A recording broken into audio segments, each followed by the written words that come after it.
दंडी हनुमान युवा मंच व श्री विश्वनियंता आयुर्वेदिक चिकित्सालय यांच्या संयुक्त विद्यमाने श्री सप्तशृंगी वृद्धाश्रम व अनाथ आश्रम नांदुर येथे मोफत आयुर्वेदिक शिबिर व स्नेहभोजन कार्यक्रम उत्साहात संपन्न।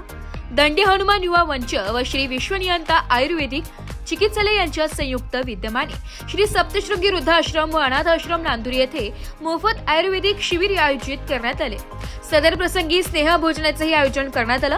या कार्यक्रमाप्रसंगी वैद्य महेंद्र गायकवाड, वैद्य श्रद्धा गायकवाड, समाजसेवक बापू गायकवाड, आदर्श शिक्षक तुषार निकम, सरपंच मीनाताई गायकवाड तसेच मंडळाचे संस्थापक सदस्य सागर गायकवाड, भूषण गांगुर्डे, दत्ता शेवाळे, अजय गायकवाड, अमोल भामरे, नयन वाघ, राहुल पवार, गणेश बच्चाव, सोपान शेवाळे, बाळा निकम, निलेश मोरे, शशिकांत पवार, जय गायकवाड, दादाजी कोते, जयेश वाघ, गौरव शेवाळे, संघपाल खरे, स्वप्नील मोरे, गौरव खरे, वैभव गांगुर्डे, सुमित खरे, निखिल वाघ, गोवर्धन बागुल, कुणाल शिंदे, संकेत वाघ, अजय गांगुर, ऋषी खरे, ओम गांगुर्डे, चिराग वाघ, लोकेश गायकवाड, अनिकेत वाघ, प्रशांत निकम, शुभम बागुल हजर होते।